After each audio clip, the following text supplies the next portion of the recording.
Hi everyone, it's Stephanie here and welcome to my YouTube channel. In today's video, I am taking part in a blog hop to help celebrate my friend Ardyth reaching 1,000 subscribers on YouTube. And there are lots of great designers taking part as well as giveaways, so make sure to check out the video description for all of those details. And let's go ahead and get started with my card. So we are creating summer themed cards, so I figured a mermaid is definitely summer related, and I absolutely love this mermaid stamp set from Ellen Hutson. So what I'm doing is I've just taken the die part of this stamp and die combination first. So I've die cut it from some white cardstock, and I've left the die inside of the cardstock so that I can do some ink blending on here to create a rainbow. So I'm using Catherine Pooler inks to do my ink blending. These are beautiful inks that blend so nicely together. And I started off first with Party Dress and Polish for the pinks and reds. I then used Tiki Torch and Tiara for my oranges and yellows. And now I'm going to go in with some greens and aquas after those ones. For the greens, I used Melon Ice, which is my all-time favorite color by Catherine Pooler. And then I also went in with Lime Ricky. And then for the aquas, I'm going to use Aquatini and All That Jazz. And then I'm going to finish it off with a purple. Now you can see that I have a little piece of Post-it tape here. And that's just so that I don't get the ink on the tail as I was making my way around. And then once I kind of get over the middle part, I'm going to move that tape to the other side to cover the main body, so that when I'm adding the aqua and the purple colors, I'm not getting any of that ink kind of over on the other side. For a small die cut like this, I like to use the finger daubers, and I have a full collection that I use just specifically for these inks, and I just find that I have a little bit more control over where I'm putting the ink colors. So here you can see I'm going in with that last purple color, which is Pixie Dust, and I'm adding that right to the end of the tail, and then I'm going back in with All That Jazz just to give it a really nice blend before I take that die cut piece out. One of my favorite things about the Catherine Pooler inks is how well they react with water. So what I'm going to do is I'm going to put this little mermaid tail here onto a paper towel, and I've added some water to my hand with my water spritzer, and I'm just kind of flicking it over top of the tail. And what that's doing is it's adding little droplets of water all over this mermaid tail.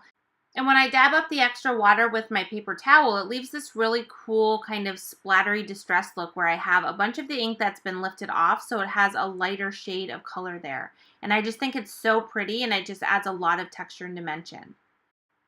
Now this mermaid tail has a coordinating stamp that's going to add the scale detail, but I needed to make sure that my ink was fully dry before I do any stamping. So I did add the embossing powder just onto the plain tail. I hadn't done any stamping just to make sure that it wouldn't stick all over the tail.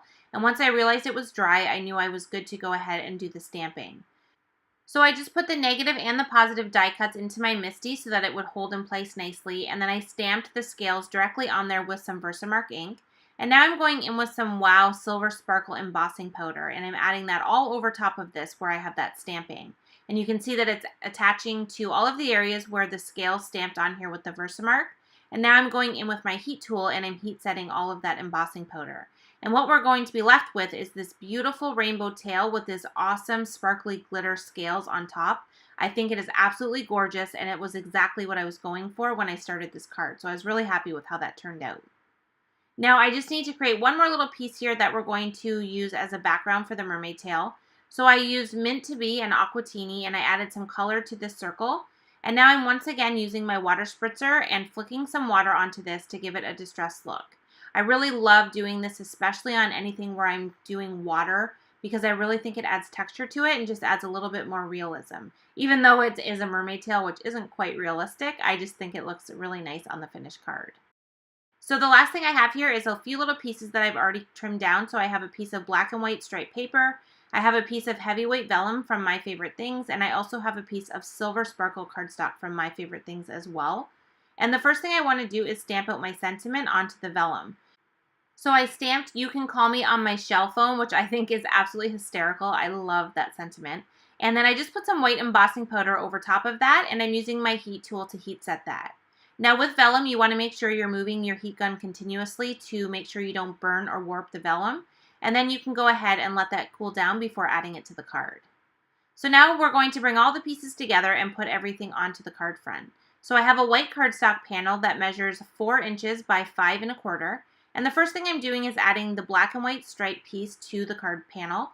And I wanted this one to extend all the way across. So I added it straight across that whole panel and just used my grid underneath to make sure I had that lined up nice and straight. And now I'm going to add all of the pieces over top. So the first thing I'm going to add is the circle that we created, which is going to be the backdrop for our mermaid tail. And then I am going to trim that down so that it's nice and straight against the side of that panel. So for the sentiment strip, I added the vellum piece onto the sparkle cardstock piece, and then I'm going to add this to the finished card with some foam adhesive just to add a little bit of dimension. And I'm just going to kind of figure out where I want to position that mermaid tail with the sentiment strip on there. And I'm going to add that on first since we're going to have that tucked in behind that sentiment strip.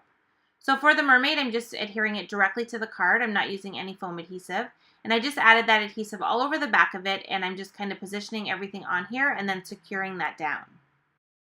For the vellum sentiment, I'm going to add some liquid glue in behind the letters that I embossed on there. That's just going to allow me to be able to adhere it to the silver piece, but it's going to kind of hide that adhesive so we don't see that showing through. And then we're just going to add that directly over top of the mermaid tail and let a little bit of that black and white strip kind of peek out from underneath. I trimmed off the little extra piece on the side there where the vellum was a little bit too long. I put adhesive on the back of the entire panel, and now I'm adding it to a blue raspberry card base from My Favorite Things. And then to finish it off, I'm just adding a few clear crystals to the card front. And that is going to finish our summer themed card featuring this beautiful mermaid stamp and die set from Ellen Hutson. So thank you for joining me in my stop on the hop. Thank you so much to the generous sponsors who have donated prizes. Huge congrats to Ardyth on her milestone of reaching 1,000 subscribers. Please make sure to visit my video description for all of the hop details as well as the next video link to go to the next link in the hop. Thanks for watching, and I'll see you again soon.